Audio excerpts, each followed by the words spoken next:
even in my training, if I'm doing a weighted walking lunge set or something, and I'm connecting with my body and I'm seeing it, trying to find ways, I'm focusing my energy into something I can control, and training the value of self-discipline under that stress, or training the value of perseverance. That's a value that's very important to me.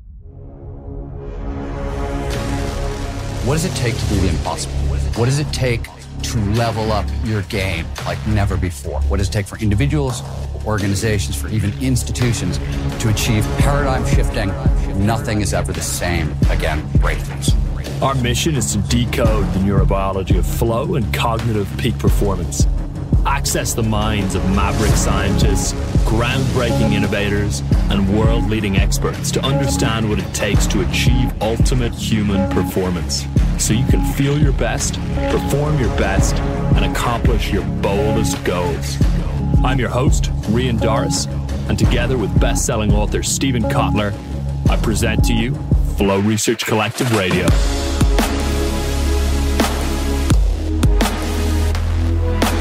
Hey there, Rian Doris here with Flow Research Collective Radio, and welcome to today's episode with Damian Browne. So Damian's a former professional rugby player, and he is an adventurer in the true old school sense of the word, and we're going to get more into what that means in a moment.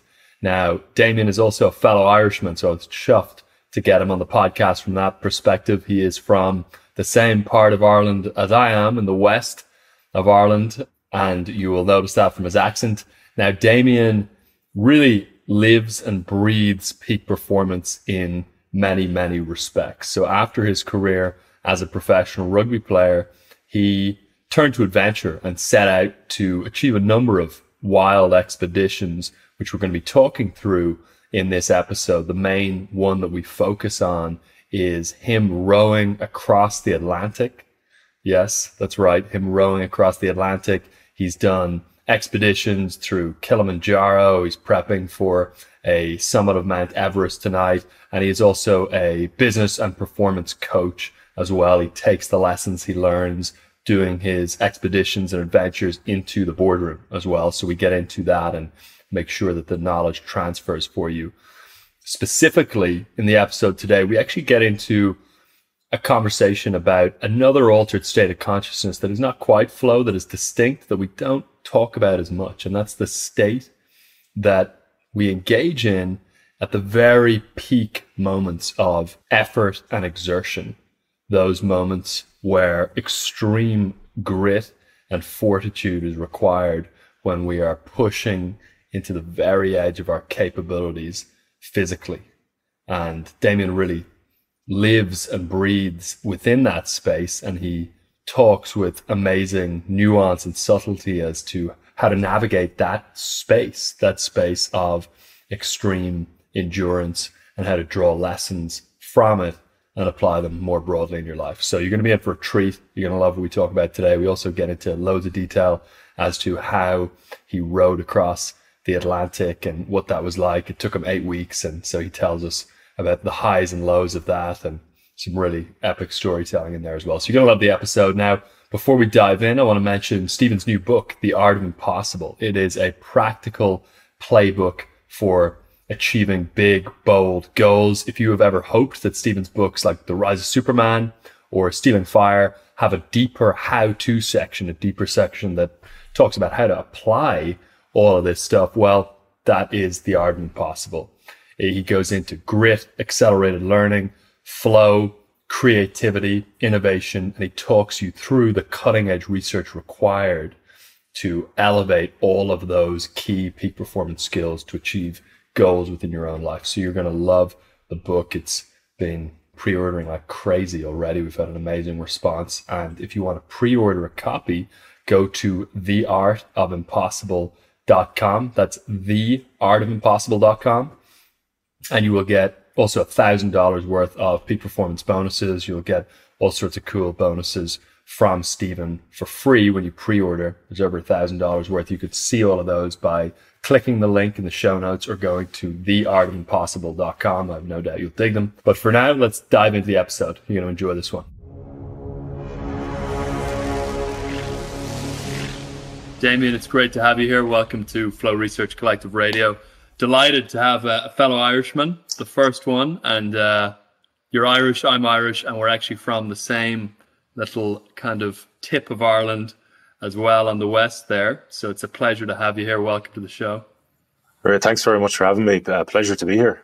Yeah, absolutely. It's great to have you here. So to kick it off then, could you tell us what, in your mind, you're best known for? Because I know there's a number of different things. Folks will have just heard a little bit about you in your bio, but I'd love to know from your perspective what you're best known for.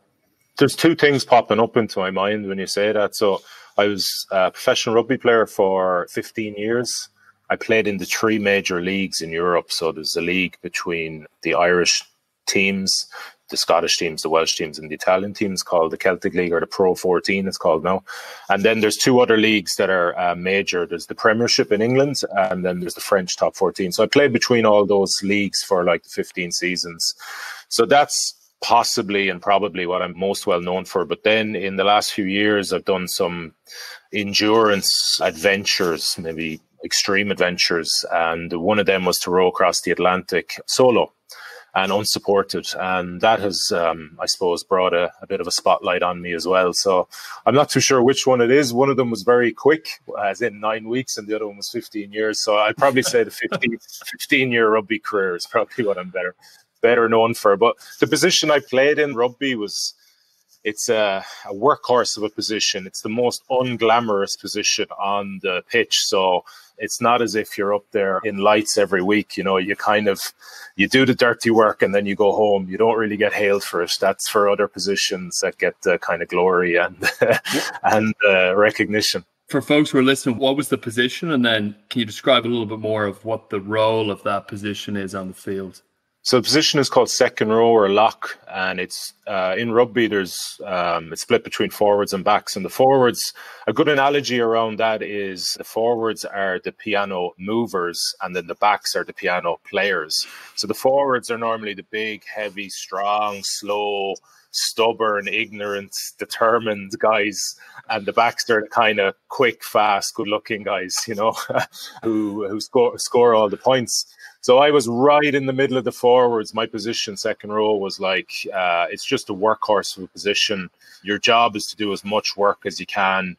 You know, you got to hit rucks, which is, you got to, I suppose, function for the good of the team, and you got to do the work that nobody else really wants to do. You know, you're a kind of central cog in winning possession and keeping possession. So you jump in the lineouts when the ball is kicked off the pitch, you jump and catch the ball, and you push in the scrums. And then after that, you just go to work and you just keep grinding, you know. So you make tackles, you make carries, and you hit rucks. And you do it again and again and again and again until somebody pulls you off or the referee blows the whistle, and that's the end of the game. I actually, back when I played, when I was very young, before I got injured, I used to play the same position. It's definitely a gritty position, that's for sure. On the expedition or adventure front, I'm sure people's ears are going to have been perked up by the fact that you said you rowed across the Atlantic solo. Can you describe to us, firstly, where you rowed from and to? And then what you were in as far as a vehicle, and we'll dive into that from there. Sure. So I rode from one of the Canary Islands off the coast of Morocco, which was called La Gomera. It's one of the smallest Canary Islands and one of the most westerly. And I rode from there basically 3,000 miles across the ocean to Antigua, which, you know, as we know, is in the Caribbean, a small island in the Caribbean. I was in a bespoke made boat, so an ocean rowing boat simply. It's made for that one purpose, and it's to cross oceans. It was about 7 meters long, about 23 feet, and about 2 meters wide at its widest point. And it had like two cabins on either end. One was where you had a bit of storage, and the other one was where you lived, where you slept, where you hunkered down in storms or adverse conditions. And that had all your like electrics. So it had your GPS, your radio, sat nav. It had your water maker. So we had a machine on board that would desalinate the seawater, because obviously you can't bring enough water for that length of time. It had an AIS, automatic identification system. Basically, it had all my electrics, and that was my kind of sanctuary and my I suppose, bolt hole from the madness of what you were experiencing outside. And then in between those two cabins then was your open rowing deck. That's where your seat was, and that's where you got to work every day and rowed, simply just rowed and rowed and rowed. People should definitely look it up. We'll attach an image of it somewhere because it's probably a little tough to visualize. But I mean, it's not a million miles from a straight up rowboat though, is it? Not majorly, like, so it has a keel. So my one had a keel anyway, so it had a bit of a V shape. So an Olympic rowing boat would have a more rounded bottom, so it skims on top of the water. But I need a keel really to be able to use the conditions, you know, the winds and the currents, and for stability. And then, outside of that, just apart from the cabins, really, it's, you know, just that's where you sleep, and that's where you kind of ride out any issues. Like, so apart from that, it's not a big difference, as you said. So before we get into the specifics of what it was like to make it through that, and what sort of mindset you had to be able to make it through that, what was the why in the first place? What gave you the idea to do it? What drove you to do it? What was the catalyst? To do something extraordinary, really, and to live an extraordinary life. I read a book called The Crossing by James Cracknell and Ben Fogle, and they did this row. So James Cracknell was an ex-British Olympian, and they did this row in 2005. And the way they described it, like in the book, it was just basically they hated each other. It was hardship. It was extreme. It was immense challenge. And all of that appealed to me. I was like, when I read that, I was like, I'm doing this someday. That's a bit of me, you know, that appeals to me. At that time, rugby was my number one, like my purpose, my focus. Every ounce of energy was going into being a better rugby player. Even reading those, that was the reason I was reading those books, like, because I was looking for ways. I was trying to see what other people were doing in the physical kind of realm to push themselves and improve themselves and what they were getting from it. So that was my intention as a rugby player. So it was only till after rugby was finished that I was going to look at these things. So basically they just got put on a kind of, for want of a better expression, a to-do list. And then when I finished rugby, I gave myself 5 years. I said, I'm going to do some of these things that I've discovered during rugby that I couldn't do during rugby. I'm going to do them now. I'm going to give myself that time. So I prepared, like, in many ways, like, for example, financially, I prepared for the last portion of my rugby career. I just saved money because I had no idea, you know, what some of these things were going to cost and how I was going to fund them, but I was going to prepare myself to be able to take them on at least. And then, so when I retired, then I started kind of approaching them, stepping forward into them and taking them on. And that was the biggest one by a mile that that was the kind of one, the most daunting one. That was the one that was the most overwhelming. That was the one that took the most time to prepare for. That was the one where I was most out of my comfort zone because I had like no idea. I'd never rowed. I'd never been on an ocean rowing boat. I had no maritime experience. I'd never sailed, and I can't even swim. Like, so all of those things combined, like, you know, there was a lot of internal resistance around or during the preparation period. Like, it took me about 19 months to prepare for it all. But because it was so important and meaningful to me, you know, I was able to get past all that resistance and those hurdles and start it. That was the kind of hardest thing, to get to the start line. Not being able to swim is definitely a real cherry on the hardship cake there, that's for sure. What was in your, like, you know, you're sitting into the modified rowing boat in the Canary Islands and you're taking off. What's your inner dialogue and what are you saying to yourself with those first few rows? So I find that that period is incredibly emotional because you've put so much time into getting there. Like I say, sometimes I put every cell of myself into making that happen. And that's the moment where it's all kind of come to fruition. You know, that's the moment where all the doubt is gone. Like, oh, I'm actually starting this, because there's so much doubt during a preparation period, like if I'm going to actually make it. And then my mindset was, so I was actually part of a race of, there's an annual race. And that year there was 25 boats in the race. And those boats ranged from 4-man boats all the way down to solos like me. And there was 5 solos. And I was the last of 25 boats to start. And believe it or not, my mindset was, I want to win this race.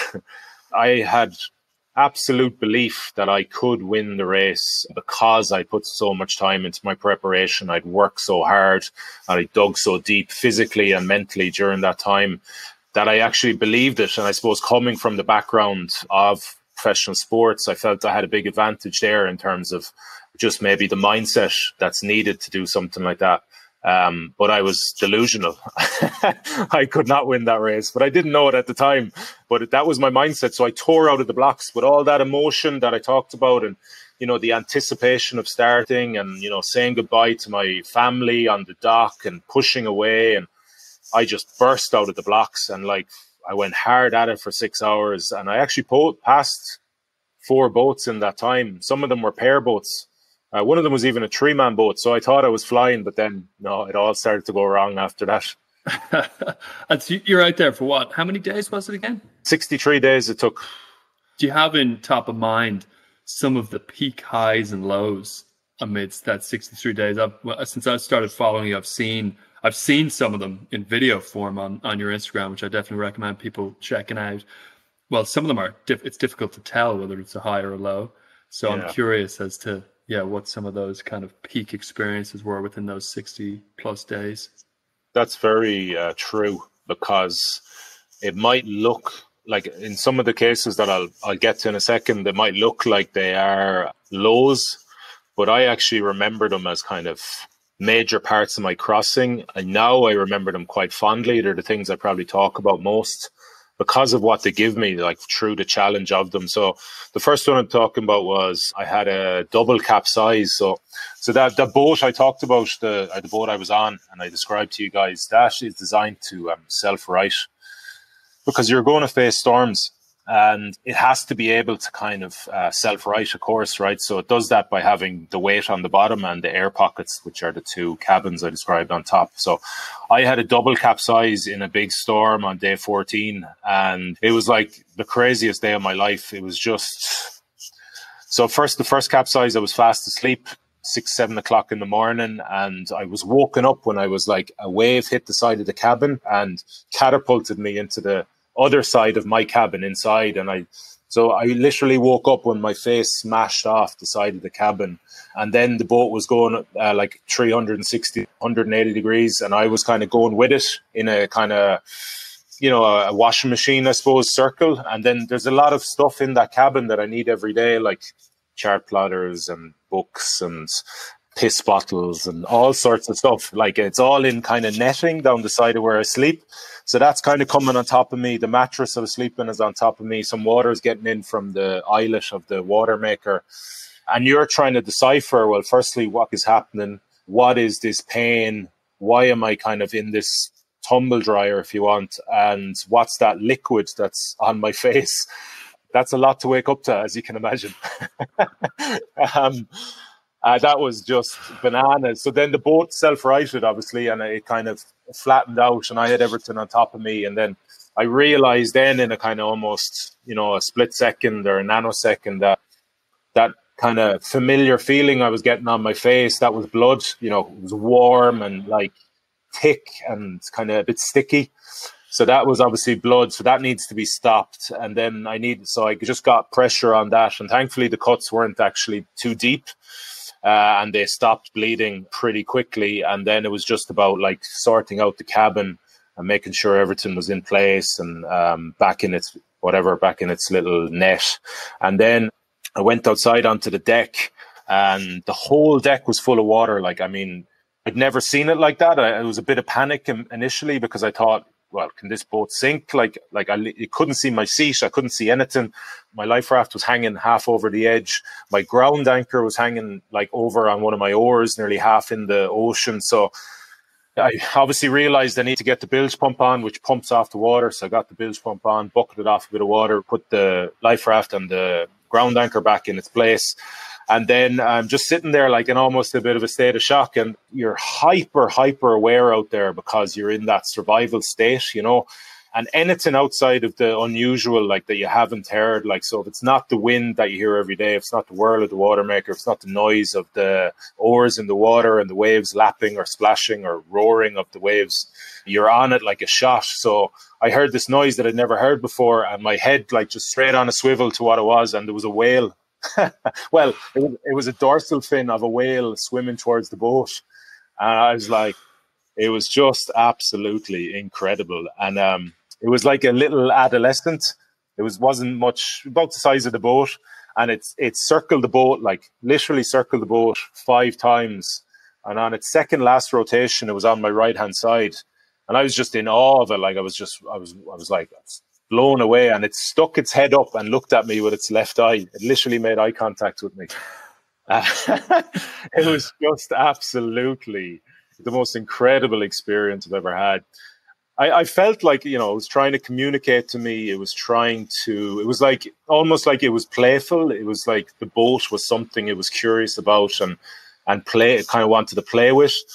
It disappeared then, and then the rest of the day was absolute survival in this like 9-meter waves, 8-meter waves, like, and I was having major issues with my steering, and I was sitting underneath these waves and going up the face of them sideways on. They call it beam on, because I couldn't get the steering to right the boat. I couldn't get the boat like downwind and down waves. So I was like mental all day, but I kept thinking I saw the dorsal fin like in the waves following me, from time to time during the day. Now I could have easily just been imagining that, but there was something every now and again, I think I'd see it, again, like it was kind of reminding me or communicating with me. Yeah, and then I capsized again that day, later on that day. Like, so you can see why I call this the craziest day of my life, because at that time I was trying to fix the steering actually, and I was, the steering is it's basically a system that at the end of my foot, there's a panel, and I strap into that panel. And when I turn that left and right, the rudder at the back of the boat turns left and right. So what was happening was I was turning the panel, but the boat wasn't reacting. So there was some disconnect between it. And I was trying to figure out what that was and see if I could fix it. So I was kind of down underneath the foot panel, trying to see if there was an issue that I could fix.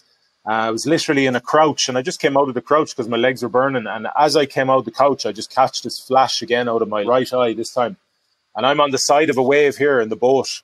It's kind of like going up a wave like that, So I'm kind of standing here, and what's happened is the wave is breaking over the top of the boat. And I just grabbed the handle behind me instinctively.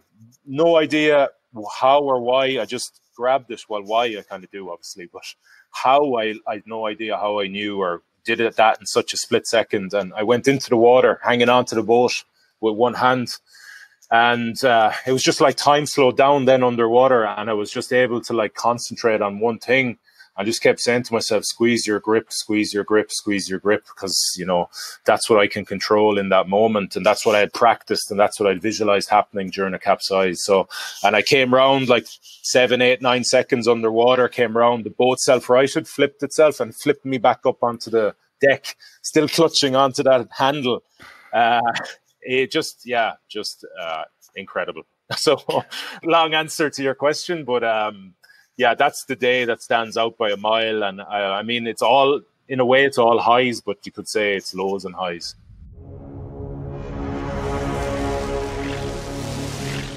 Hey there, Rian Doris here again. Sorry to interrupt Damian for a quick moment. I wanted to remind you that if you want to pre-order Stephen's new book, theartofimpossible.com, we have over $1,500 worth of peak performance bonuses that you can access immediately. They will get dropped straight into your inbox just for the price of the book, which is about $30. So it's a really, really super deal.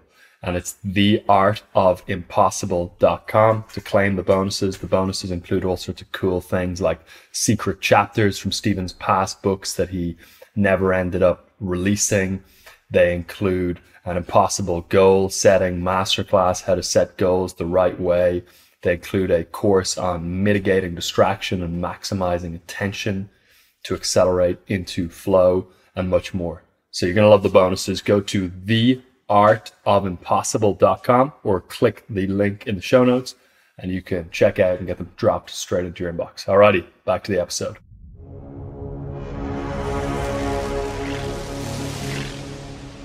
Yeah, peak experiences, definitely, one way or another, that's for sure.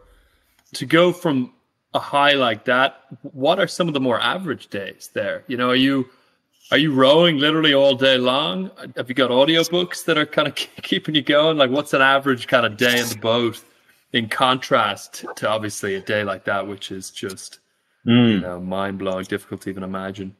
So a contrasting day to that is like flat calm, very hot, because you're not that many degrees above the equator when you go on this route, you know, and it's just mundanity. It's just grind. It's just rowing for hours on end, literally kind of feeling the sun rise at like 7 a.m. at like 2 o'clock. And as it goes over throughout the day, its passage, you know, above you, you can nearly tell the time of day by where it's hitting your skin. Now, I had a routine where I didn't row like constantly, you know, so I'd row for 2 hours and then take a break and have something to eat. Maybe, well, it depends, lunch or dinner. And then I'd get back on the oars and row for 2 hours and then take another hour's break, maybe get a bit of sleep, a bit of food, just to get off the oars and get off that position, you know, because there's a lot of issues that come with your skin in terms of like pressure sores and sea sores. I didn't take well enough care of my undercarriage earlier in the row. So towards the end of it, I got big issues with sea sores, which is like the salt crystals calcifying on your skin. And then it becomes like sitting on sandpaper. And when you're sitting like I was trying to row about around 12 hours a day. That was the goal most days. When you're sitting for 12 hours a day and it's uncomfortable, it just chips away at your resolve. You know, it's constantly there. There's a kind of conversation going on in your head, and it's not a good one. Like, you know, it's very outcome orientated. It's very like, this is uncomfortable and you've got 1,000 miles to go. What's it going to be like in a week? What's it going to be like in 2 weeks? You know, it's not as if you can just stop rowing. You can't just stop. Like, you have to, if you want to get to the end, you got to row. So it's just trying to control that. And that's very difficult, you know, when you've got so far to go and it is so uncomfortable. And that was a grind, an absolute mentally more than physical grind. Yeah, well, you mentioned there about the fact that you could be utterly exhausted and bored and in pain. And, you know, you've got not a few hours left or 30 minutes like a tough gym session, but literally like months or 6 weeks or whatever it is. What is your inner dialogue? What's your self-talk in those kinds of situations? Firstly, you got to be aware of it, right? Because so if you're not aware of it, you can't change it. So, and then it's just about concentration. What are you concentrating on? Are you concentrating on the outcome? Well, what can you do about the outcome? Nothing. You got to bring yourself back to now. Concentrating on the right things, I found does. So there's 4 things I used to use out there that I concentrate on that would just bring me back to the present moment and out of that kind of, you know, the excuses or the outcome orientation or whatever. So that was my body position of what I was doing. So my body position and technique. So just kind of linking in with what my body was doing down to really specific details. You know, I'd concentrate on a body part, its motion, its range of motion, or a muscle and feeling that muscle work. So quad was a good one. You know, because of rowing, you know, so I like absorbing in my quad on the catch and then powering out through my quad and just having that concentration on, I call it body position and technique, the technique of what I'm doing. Again, it just took me out of that outcome orientation, which is very stressful and, you know, a kind of heavy place mentally, and back into the present moment, which is a much more neutralized state, I find. So I have that. And then the second one was the effort. How much effort am I putting through my grip, for example, or my drive, or my left quad, or my left scap on the pull?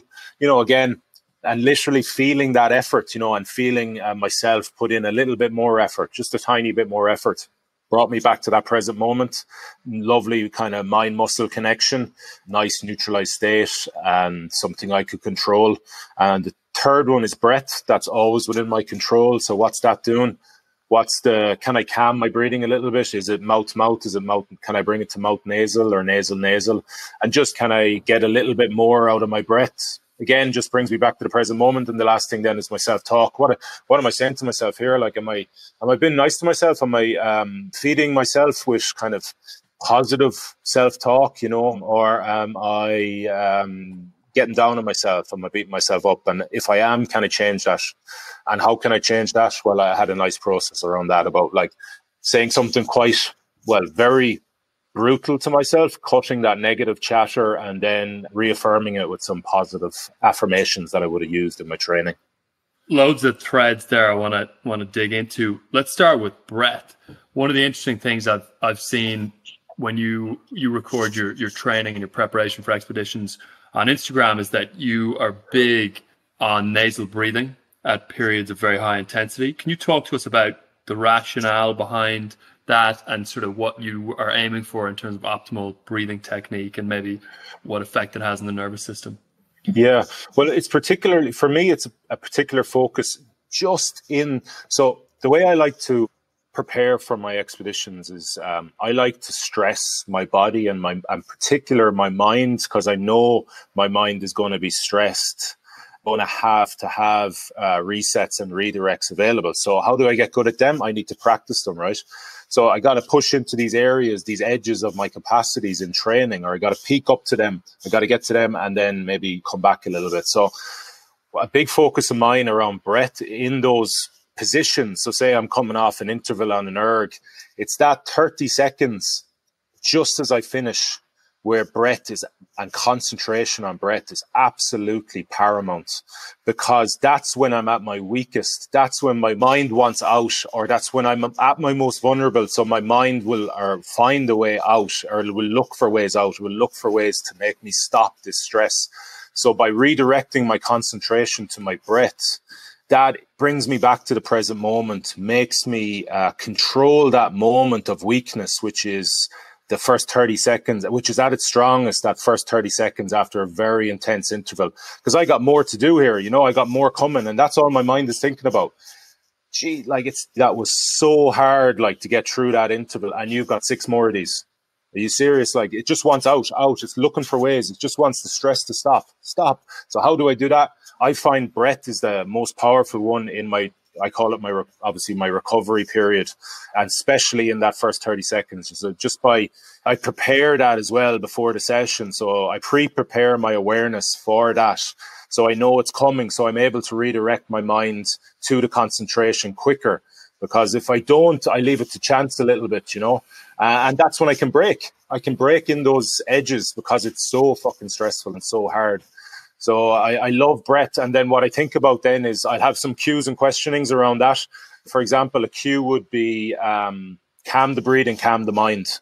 Again, that just makes my awareness makes me aware of what I want to do, brings my concentration to that controllable breath. And a question would be, can I change my breathing here from mouth to mouth? Because it will be mouth to mouth at the end of something so extreme. But can I change it, or how quick can I revert to nasal mouth? And then if the rest period is long enough, nasal.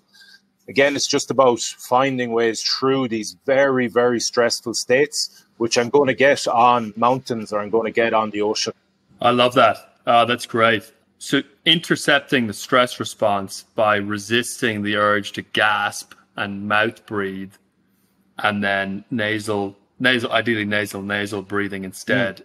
Obviously, as you're saying, is immensely powerful as a mental tool to mitigate stress. And also, James Nestor wrote a great new book called Breath. That was just the title of Breath. I think it was the subtitle is The Lost Science of an Ancient Art or something like that. But he also makes the point that nasal breathing actually oxygenates you more rapidly and more efficiently through less total breaths than mouth breathing. And so it sounds like it's doing double duty there, where it is actually oxygenating you more effectively, even though it doesn't feel like it. And it's also a mental exercise to resist the kind of just gasp it in. So that's super interesting. And also I've been actually, thanks to watching your videos, whenever I'm exercising and things like that now, and I'm pushing up into peak exertion, I try and maintain nasal. And I've found that if you can sustain that in peak physical exertion, it sort of transfers, and you're able to intercept the stress response more effectively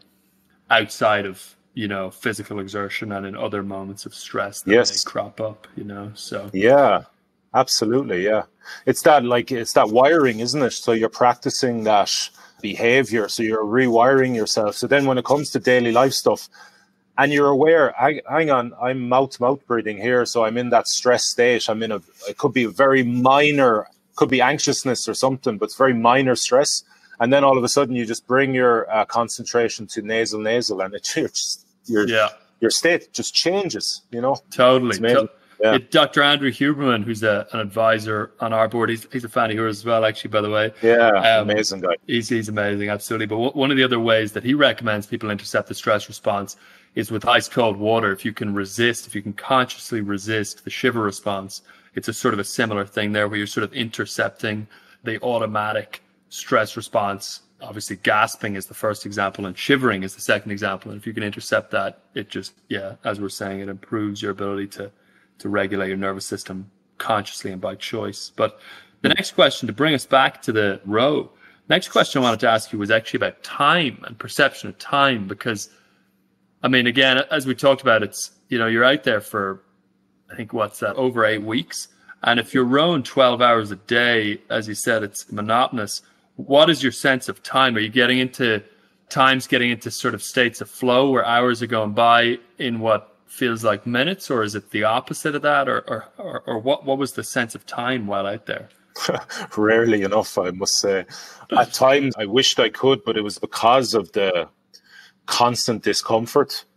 It was very hard to avoid that that was a manipulator on my focus, because you're in this just, you know, and sometimes it became quite painful. Like I remember around the turn of the 30s, so 38, 39, 40, 41, 42, all those days were like, I was in pain, like, you know, from sitting, and I didn't really know, I was looking for solutions all the time, and each time I'd look for a solution, it would fail.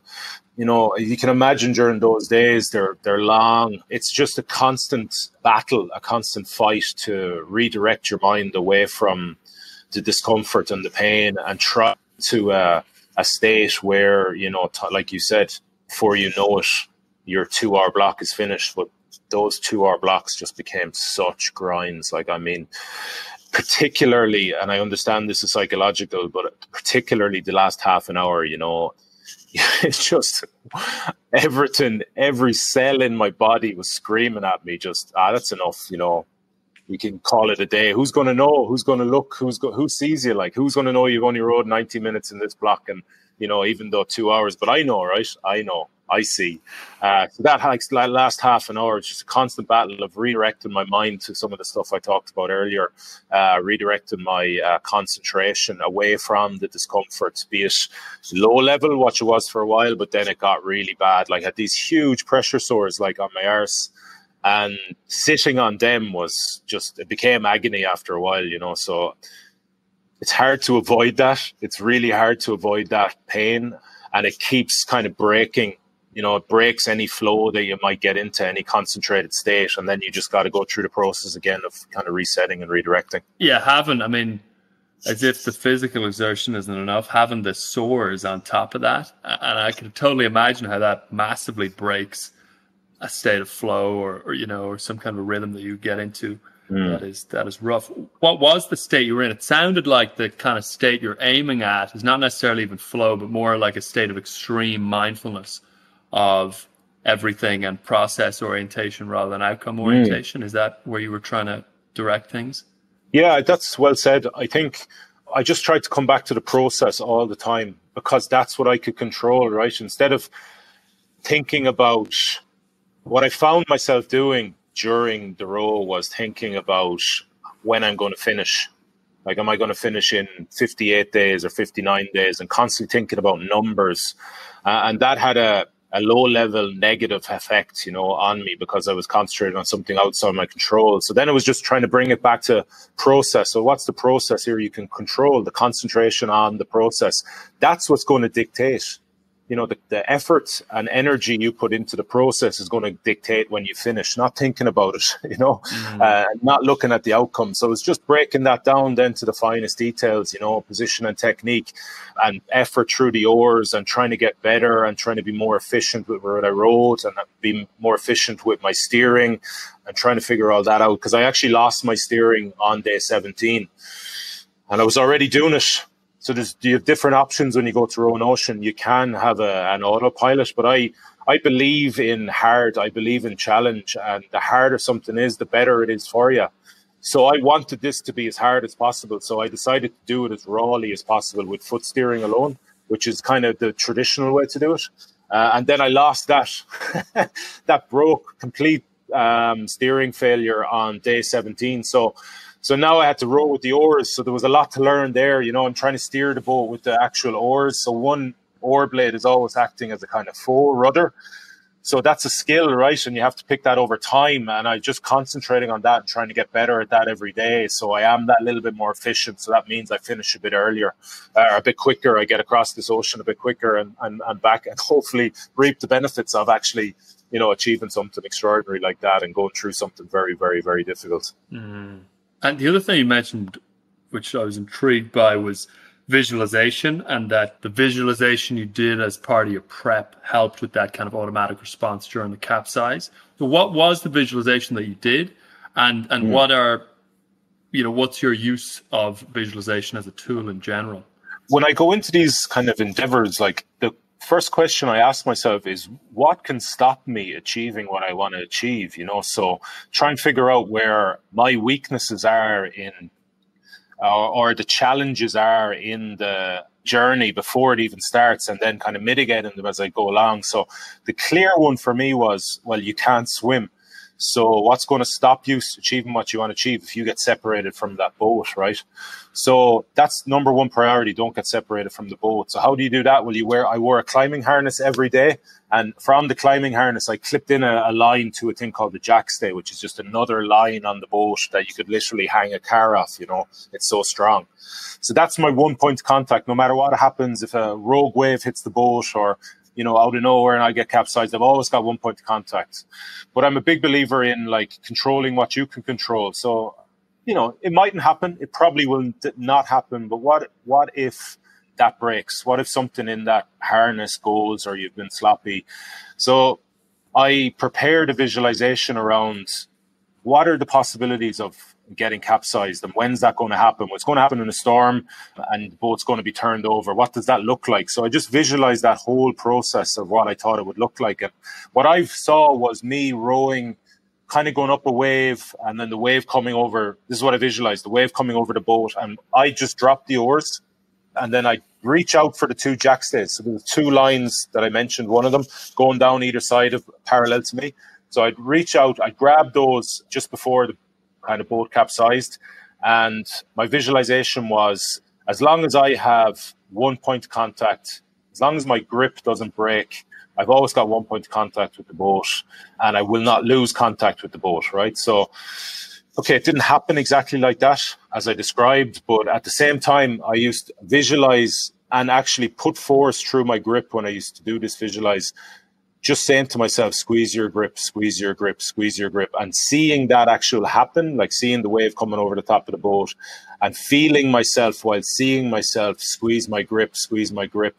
And then when I actually went into the water, my mind switched straight to that, you know. So I think it's fair to say I should have been in a, like, panic. It should have been in this internal chaos, like, because I'm literally hanging on to a boat with one hand underwater, but I was so calm and so focused just on that one thing I'd visualized, or that one action that I had put into my visualization, which was squeeze your grip, squeeze your grip. And I remember, like, during the visualization, I could feel that link between the thought, like, nearly running down my arm into my grip. And when I was underwater, I could just, it linked up straight away. You know, I was able to link up with that thought, squeeze your grip, and then the action, and actually felt my grip get stronger while I was underwater. Who's to say I would have had that focus and calmness to be able to focus underwater if I hadn't done the visualization, if I hadn't stepped it through, like, and put as much detail into it as I could.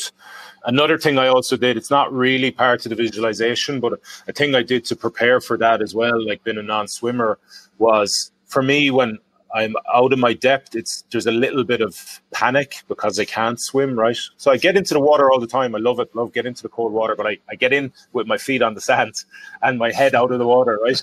So the minute I'm out of my depth, I do get a bit of panic because of my lack of skill with, like, I love being in the water, but my lack of skill with. So I knew I was going to be, if I go into the water, it would be panic thing. So I would panic. So what I did was I used to go out to the beach in Blackrock in Galway, and in my own depth, I just kind of plunge into the water and kind of go into a fetal position and tell myself to be calm and try and control my mind while without that lack of oxygen that I was underwater.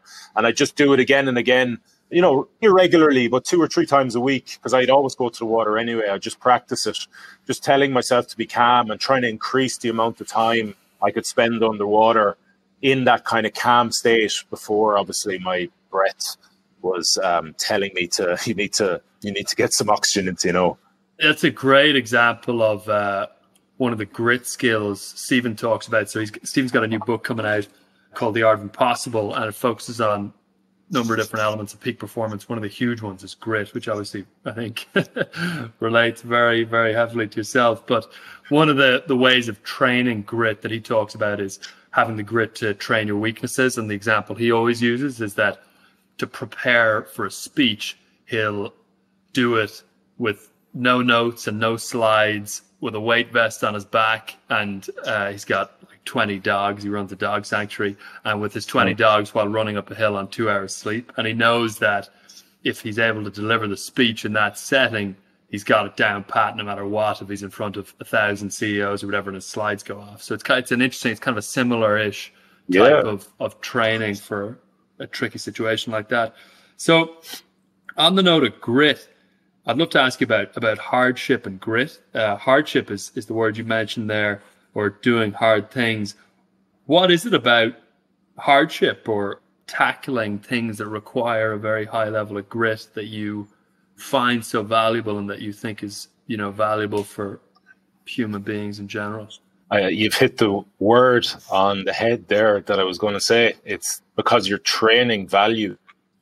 You are training discipline of, for example, if you're going through let's talk like even in my training, if I'm doing a weighted walking lunge set or something, and I'm connecting with my body and I'm seeing it, trying to find ways, I'm focusing my energy into something I can control, and training the value of self-discipline under that stress, or training the value of perseverance. That's a value that's very important to me and one I really resonates with me. So like getting through an ocean row, I feel like that is going to challenge me, and I feel that's going to help me practice a value that, you know, is really important to me. So I'm attracted to it. So I see great and I feel great value in doing things that are very hard, because I know I'm going to be tested. I know I'm going to be, if it's a challenge, there's going to be doubts. There's going to be weakness. There's going to be moments that you want to stop and want to quit. And when I get through those, having persevered, I feel great. I feel great about myself. And I've built that association with that like action and the outcome, you know, to really do something really hard and then have that amazing outcome where I feel great about myself. I grow as a person. I develop as a person. I develop because I've practiced a value that's really important to me. And I've built that over time. So now I'm very attracted to doing things that are really hard. Like I don't have the emotion to do it all the time, like on that level of an ocean row. But I can go for something like that once every year or once every 2 years, you know. At the same time, I can practice in my training for ocean rows. I can do that daily. And that's just inching me forward. And then a big thing like an ocean row might be a bigger step forward in my development and my growth as a person and making the most of my life. And those things are really important to me.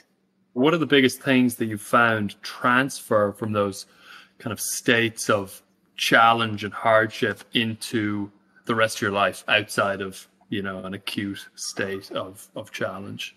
It's a little bit like you talked about with Stephen and the speech. Like, so it's a calmness. It's a confidence.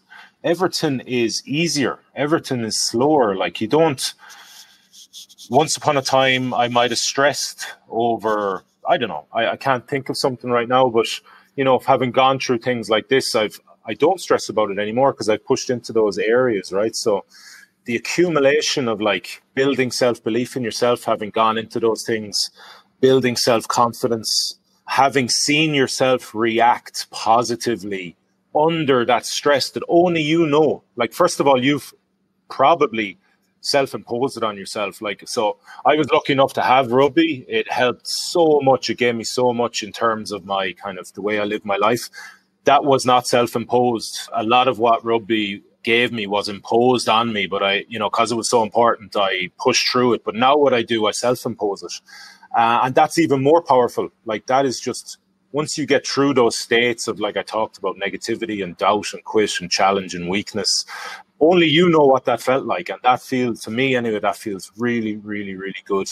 And if you continually do that, you're continually building that relationship with yourself, self-confidence, self-belief, self-esteem, and, you know, ultimately self-worth. One of the kind of general rules of thumb, I suppose, that I like to remind myself of is that the more acute stress you experience, the less chronic stress you end up experiencing as a result of that. Meaning, if you expose yourself to very intense bursts of acute stress, like these training sessions you're talking about, or ice baths, or whatever it may be, then the outside of those moments of very high engagement, as you're saying, the level of calmness and just being able to be at ease increases significantly, versus being, you know, it allows you to oscillate from a 9 out of 10 stress back to a normal baseline of 2 out of 10 versus being stuck at a 5 or a 6 all the time. I find as well. So yeah, I love that. Makes a lot of sense. One of the big things we talk about when it comes to flow triggers and getting into flow is a trigger called the challenge skills ratio. And this is the idea basically that flow exists right at the sweet spot between challenge and skills, when the challenge of the task exceeds your skill set by just the right amount. Not so much that it drives you into a state of anxiety and overwhelm, but not so little that it's understimulating and you're bored. One of the things I imagine that happened after an expedition like the Open Row, or probably some of the other expeditions, is that your capacity for challenge expanded significantly. Did you find that after doing that, 60 whatever day row it was, that doing an hour long workout became much more easy? Or how did it shift your sense of challenge? It made me believe that I could do more. I was immediately looking for, okay, what's next? I believed that I could do things that I couldn't do before, I finally answered the question, can I row an ocean? And that just built a lot of confidence and a lot of belief in me. And then I was looking for what's next. And then that broadened what could be next. What I'm trying to articulate here exactly is, before I did the row, I had done, I climbed Kilimanjaro probably 5 or 6 years before that. And I'd really struggled up it. And I'd really had issues at altitude because of my size and because of my lack of experience. And just, I found it very, very challenging. And when I finished the row, I had a choice. I had two options for what's next for me in my mind. And that was do another ocean row, because I absolutely loved it. And I found the rewards from it extraordinary, or climb the biggest mountain on earth, Mount Everest. And that thought scared the shite out of me, because the difference between Mount Everest and Kilimanjaro is night and day. And I really struggled up Kilimanjaro, but I stepped into that. I stepped forward because I believed that I could prepare. I could put in the work to prepare well enough. And I had something within me that I feel like, I still haven't done it, but I feel like I can get to the top of that mountain. If you'd asked me before the row, I don't think I would have. I would have said, I don't know. I've struggled on a mountain that is they have this rating system. It's a 1A, and now you're looking at a 5E. It's a big jump, Damian. So I suppose it broadened my my range there of what I believed I could do.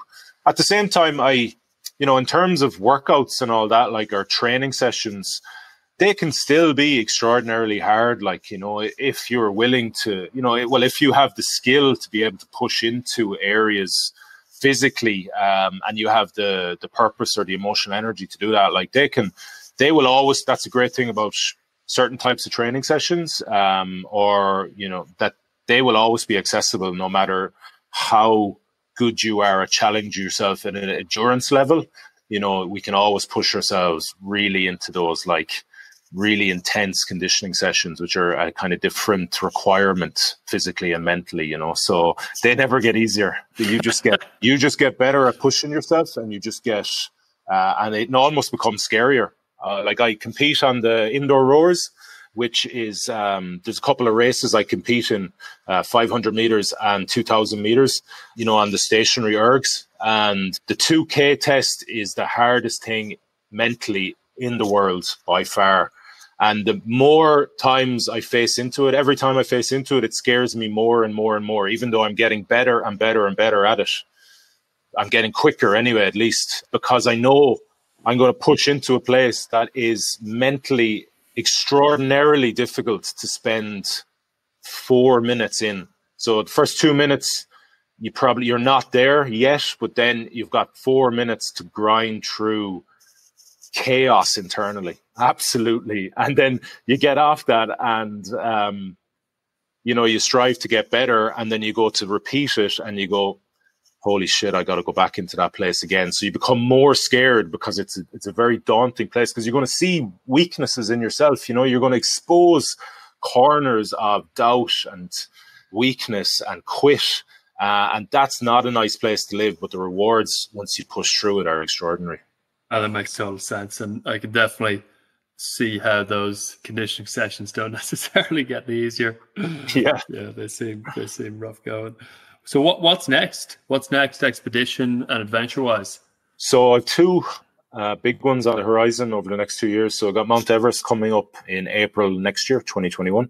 And then in 2022, I got a big project called Project Empower, which is another ocean row, but this time it's the opposite way across the Atlantic. So from the west to the east, from New York, from Manhattan, all the way to Galway, my hometown. And I'm doing it on the west of Ireland, and I'm doing it with a very good friend of mine who's also from Galway. And so I'm doing it at pair. So there's two of us, obviously, this time in the boat. That's a much more difficult route in terms of the conditions you're going to face and the challenges you're going to face from them. And it's colder, in particular, and sea states are bigger, much colder. Yeah. So that's, again, it aligns with my philosophy. So I want to make it harder. I want to continue to challenge myself, because everything that's in my life that's good has come from me challenging myself,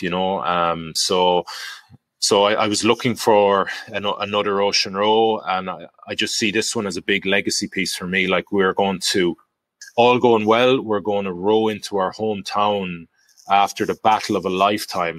And that is an opportunity for us to kind of make a mark on our community, we're wired to emulate as humans, and if we can't see it, we can't do it. And with the impact like a site like that, two people rowing into their hometown could have on the next generation there, that's a real driver for me outside of my own drivers around, continually to get better and become a better kind of version of Damian Browne. Second last question, I think. What would be some of your biggest advice to folks? So a lot of our clients are entrepreneurs and leaders and things like that who, run businesses, manage teams, are very skilled and have high pressure jobs. What would be the single biggest piece of advice you would give those folks in general, or maybe, based on all of your experience, expedition and grit wise? I think my life changed when I listened to my intuition. I listened to, I was 17, so I wasn't exactly life-changing moment, but maybe it was a life-changing moment in terms of just cluing in, giving my intuition or my gut an airing. I was telling me I needed to do something. I needed to get fit, because I was half decent rugby player at that point, but I was unfit. I was completely out of shape.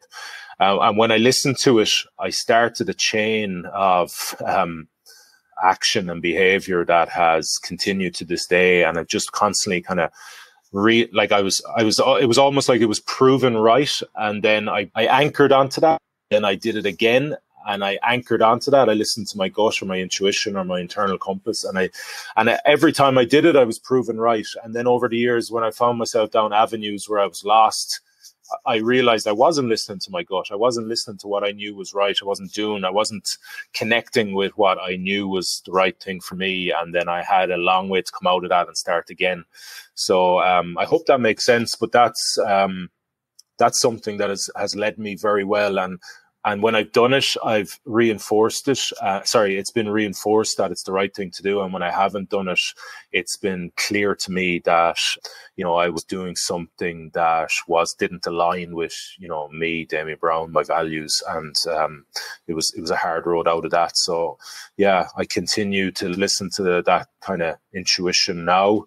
And it continues to lead me well. As hard as it is, I find it can be very contrary to the societal kind of messaging and the tidal wave of action that the masses, and I understand that might be a bit condescending, but it's not meant like that. But anyway, yeah, so to kind of have the strength and the integrity to kind of do you and stand by your intuition, even though the flow might be massively against you, and to stand firm and stand there with kind of honor and strength and dignity. And Yeah, totally. I love that. Absolutely love that. That's an extremely important point.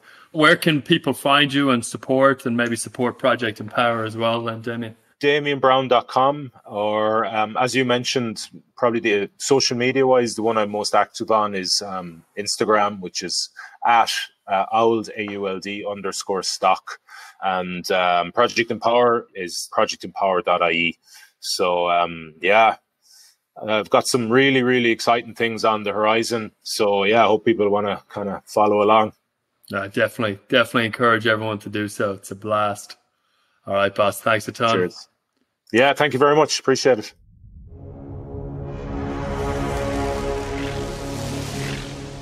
If what you've heard on Flow Research Collective Radio has been helpful, please consider doing us a solid and leaving us a review on Apple Podcasts, Spotify, or wherever you are listening to this. Reviews help us connect to a wider audience so we can get these peak performance principles out to more people.